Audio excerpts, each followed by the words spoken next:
नमस्ते बच्चों। नया रास्ता चैप्टर 25। कचहरी का शनिवार और रविवार 2 दिन का अवकाश था। मीनू को मीरापुर गए कई महीने हो गए थे। माँ व पिताजी से मिले हुए भी काफ़ी समय हो गया था। इसलिए इन 2 दिनों के अवकाश में मीनू ने मीरापुर जाने का निश्चय किया। अब रासो भी कितनी प्रसन्न थी। उसे जब से वह यहाँ लाई थी, आज पहली बार ही अपने घर जा रही थी। कई बार उसकी माँ के पत्र भी आए जिनमें उसको बुलाने के लिए लिखा गया था, परंतु वह अपनी मीनू दीदी को छोड़कर जाने का साहस नहीं कर पाई थी। तो बच्चों, मीनू ने इन 2 दिनों में मीरापुर जाने का निर्णय क्यों किया? शनिवार और रविवार अवकाश के दिन थे, है ना? मीनू मीरापुर जाकर माँ और पिताजी से मिले कई महीने हो गए थे। राजो के घर से भी उसकी माँ की कई चिट्ठियाँ आ चुकी थी। उसे बुला रही थी उसकी माँ। इसीलिए 2 दिन के अवकाश में मीनू ने मीरापुर जाने का निश्चय किया था। Saturday and Sunday were holidays. It had been several months since Meenu had gone to Mirapur to meet her parents. Many letters had come from Razo's house also. Her mother was calling her. When she got 2 days holidays, Meenu decided to go to Mirapur. माँ के पत्र आने पर भी राजो मीरापुर क्यों नहीं गई थी? हाँ, राजो अपनी मीनू दीदी को अकेली छोड़कर जाने का साहस नहीं कर पा रही थी। इसीलिए माँ के पत्र आने पर भी वह घर नहीं गई। राजो could not dare to leave her Meenu दीदी alone.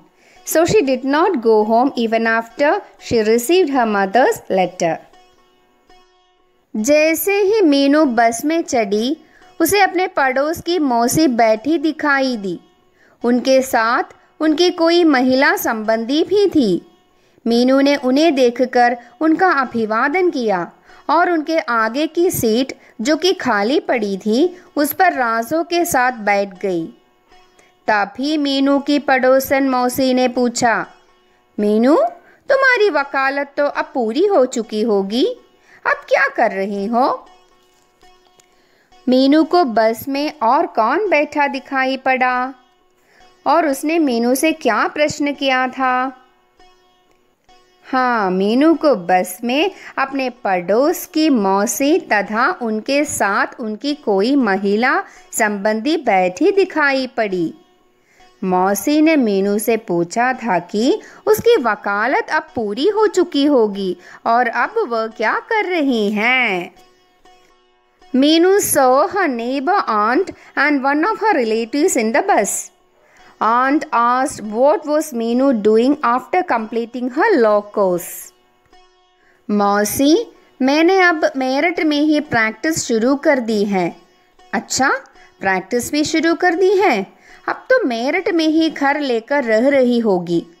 हाँ मौसी, मीनू ने संक्षिप्त सा उत्तर दिया।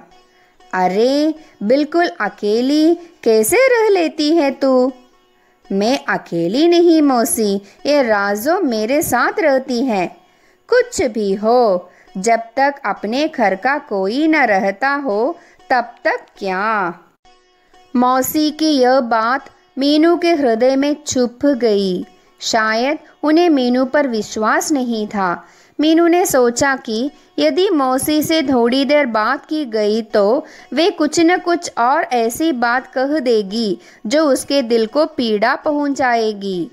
इसलिए उसने अपने बैग से उपन्यास निकालकर पढ़ना शुरू कर दिया। मौसी के पूछने पर मीनू ने क्या जवाब दिया? मीनू ने कहा कि अब उसने मेरठ में ही प्रैक्टिस शुरू कर दी है। अब मेरठ में घर लेकर रह रही है।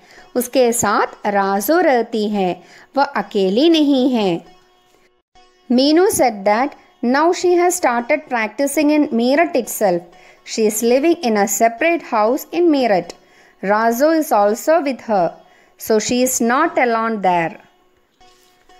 मीनू को मौसी की कौन सी बात हृदय में चुभ गई और उसने क्या किया?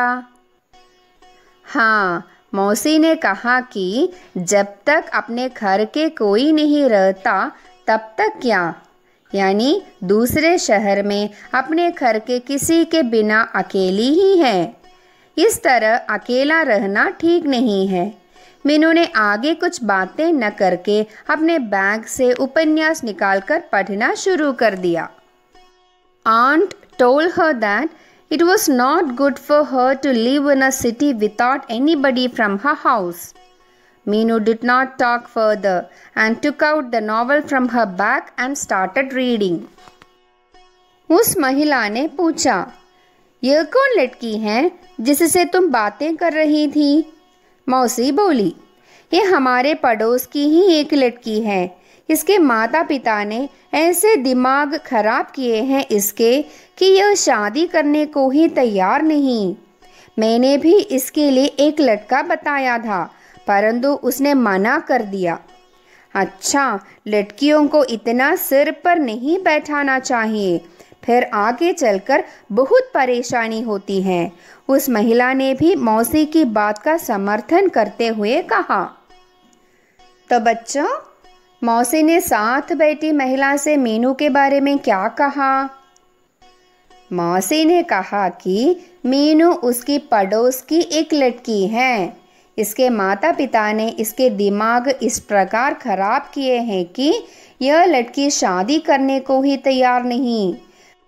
मौसी ने यह भी कहा कि उन्होंने भी मीनू के लिए एक लड़का बताया था, लेकिन मीनू ने मना कर दिया। तब महिला ने क्या कहा? उसने कहा कि लड़कियों को इतना सर पर नहीं चढ़ाना चाहिए। Aunt told her relative who was sitting beside her that Meenu is her neighbor. Her parents have spoiled her mind in such a way that this girl is not ready to get married. Aunt also said that she had also told a boy for Meenu, but she refused. Then the second lady said that girls should not be pampered this much. और तो और इसकी छोटी बहन की शादी हो गई है, इसके भाई की भी शादी हो जाएगी, बस यही कुंवारी बैठी रहेगी। उन दोनों की ये बातें मीनू के कानों तक पहुंच रही थी। मौसी के ये शब्द मीनू के हृदय में तीर की भांति चुभ गए। उसकी समझ में नहीं आ रहा था कि क्या समाज में अपनी इच्छा से जीने का किसी भी लड़की का कोई अधिकार नहीं? एक लड़की को अबला जानकर उसे कुएं में धकेलने की कोशिश की जाती है।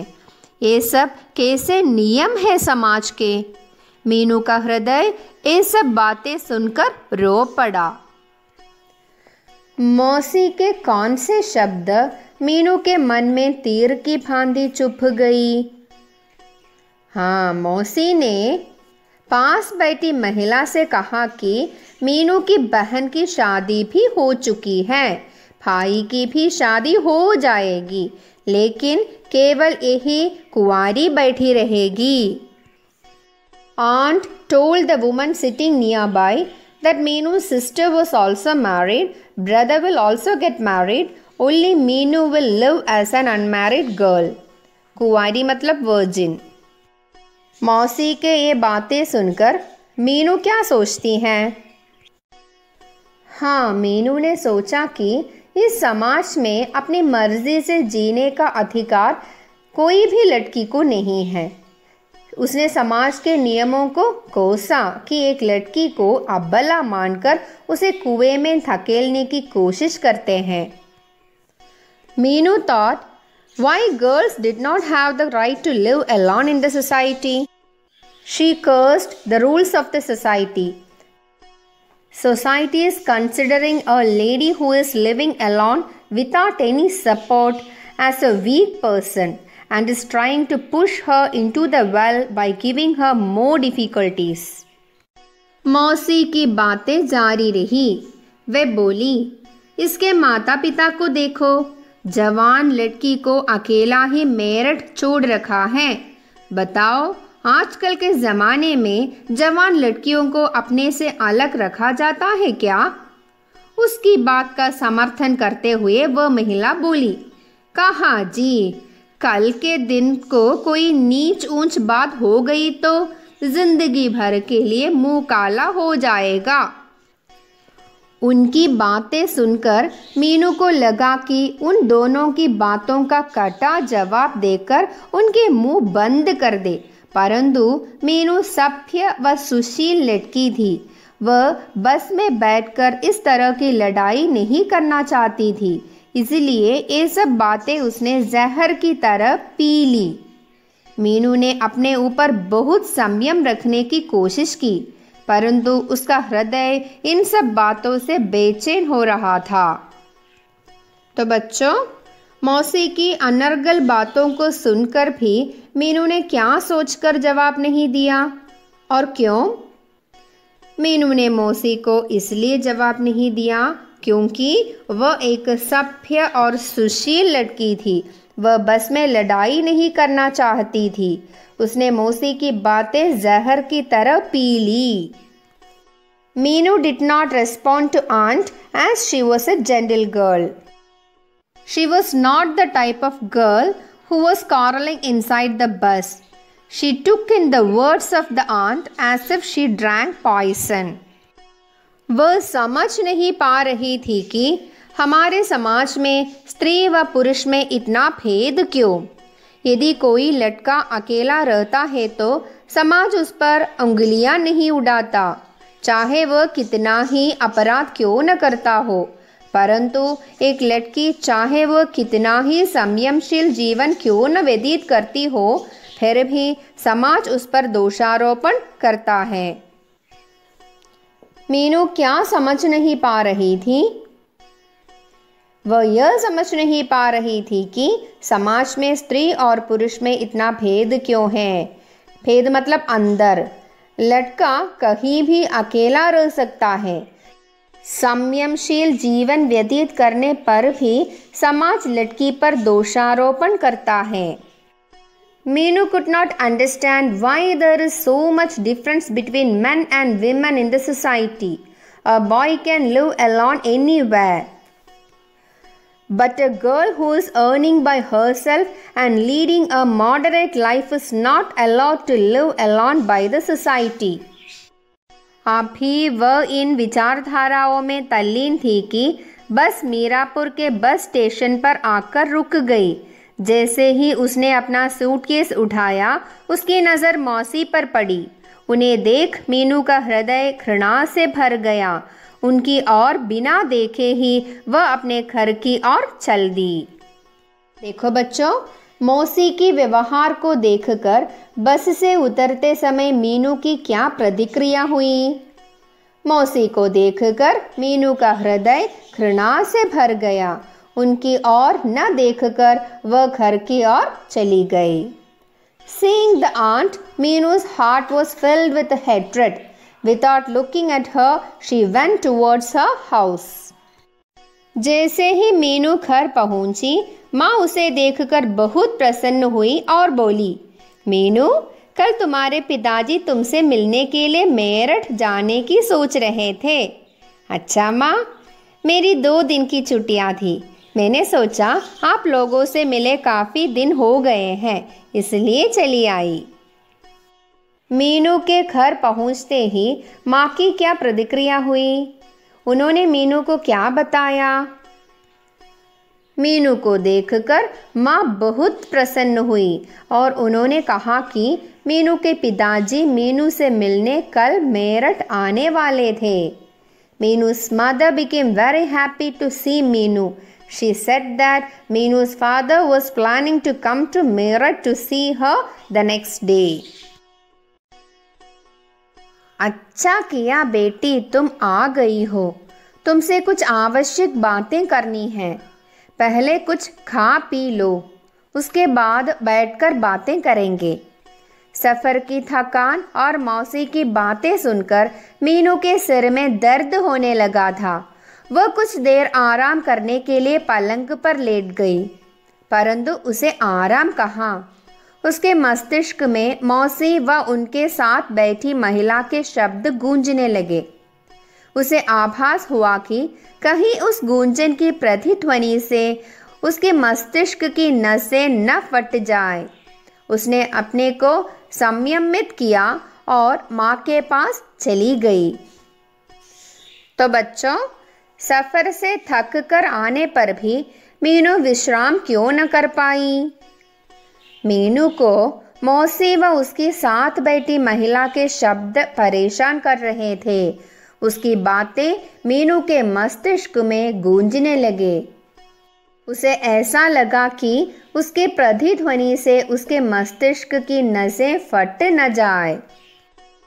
Meenu was troubled by the words of aunt and the woman sitting with her. These words started echoing in Meenu's mind. She felt as if its resonance did not cause the veins of her brain to burst. उसे देखकर माँ बोली, बेटी मीनू, तुम्हारी practice अब कैसी चल रही है? माँ, पिछले 2 महीने में तो मुझे 3,000 से 4,000 रुपये तक मिल गए हैं।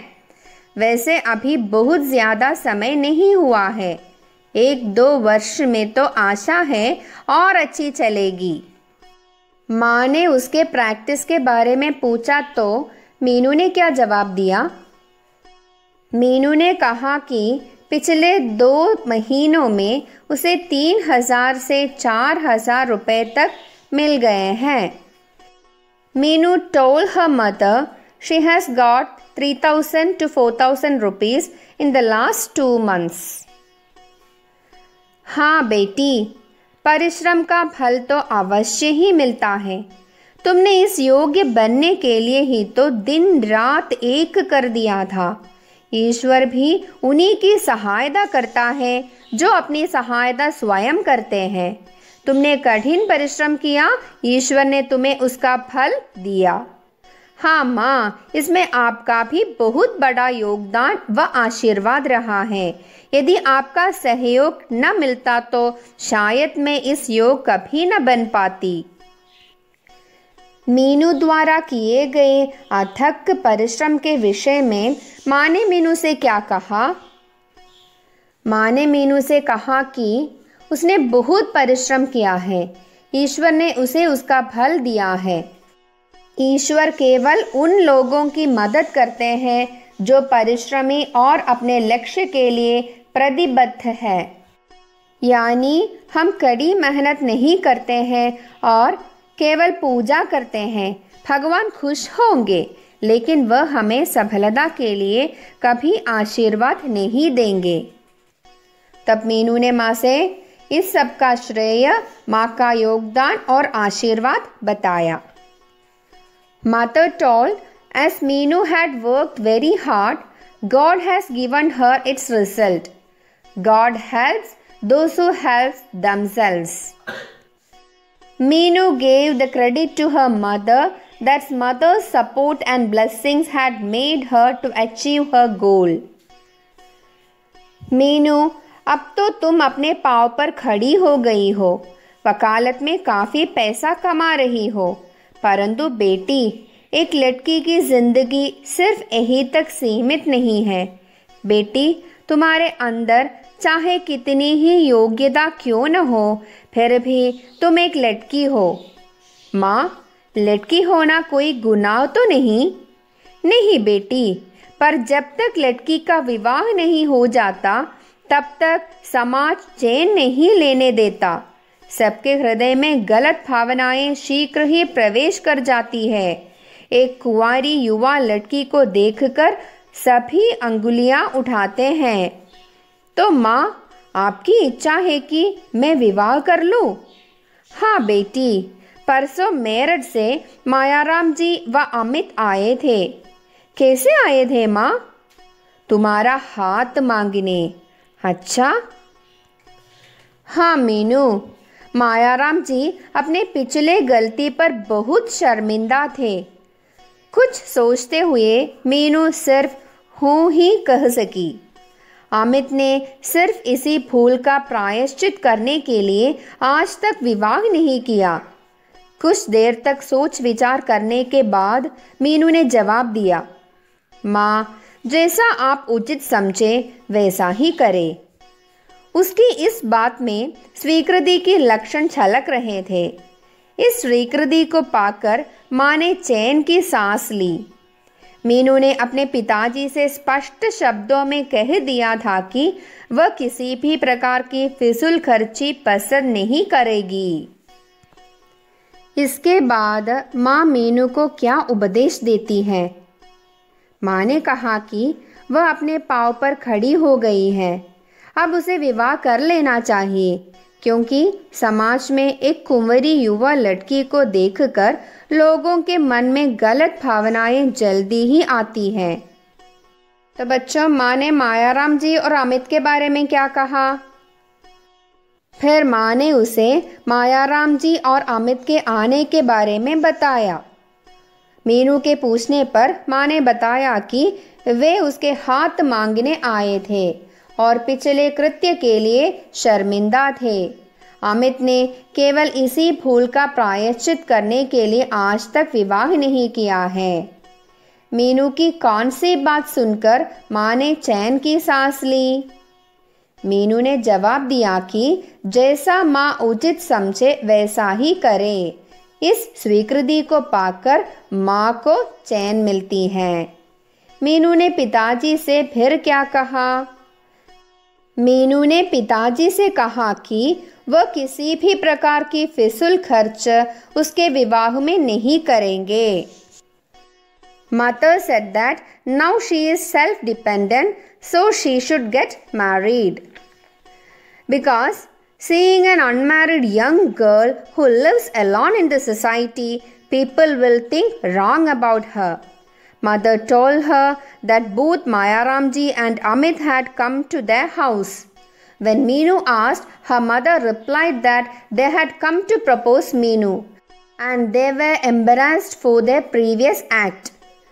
Amit has not got married till today as he regretted for his past action. Meenu replied that her mother could decide as she wishes. Mother got a relief by hearing her acceptance for the marriage. Meenu told her father he should not spend too much money for her marriage. बच्चों, कुछ शब्दार्थ। अवकाश holiday, निश्चय decision, साहस करेज, संबंधी relative, अभिवादन salutation, संक्षिप्त brief, चुप पियर्सिंग, परेशानी ट्रबल, समर्थन जस्टिफिकेशन, तीर की भांति लाइक एन एरो, अधिकार राइट, कोशिश ट्राई, मुंह काला हो जाना, ऐसा घृणित आचरण करना जिससे कलंक लगे, कड़ा जवाब स्ट्रॉन्ग आंसर, सभ्य डिसेंट, सुशील जेंटिल, जहर पॉइसन, संयम मॉडरेट, भेद डिफरेंस, दोषारोपण एक्विसेशन, प्रतिध्वनि रेसोनेंस, नसेम वेन्स, योगदान कॉन्ट्रीब्यूशन, सीमित लिमिटेड, उंगली उड़ाना टू ब्लेम, शर्मिंदा ashamed, प्रायश्चित पेनेंस, स्वीकृति एक्सेप्टेंस, फिजूल खर्ची एक्स्ट्रावेगेंस। अच्छा बच्चों, धन्यवाद।